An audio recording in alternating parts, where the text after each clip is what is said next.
ৰঙে গুলজাৰ আশাৰে জোৱাৰ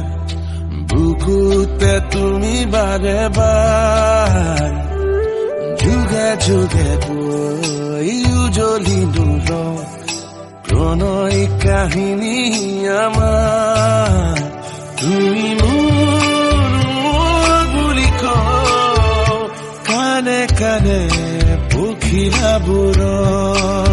জোনা কৰে তৰাবোৰক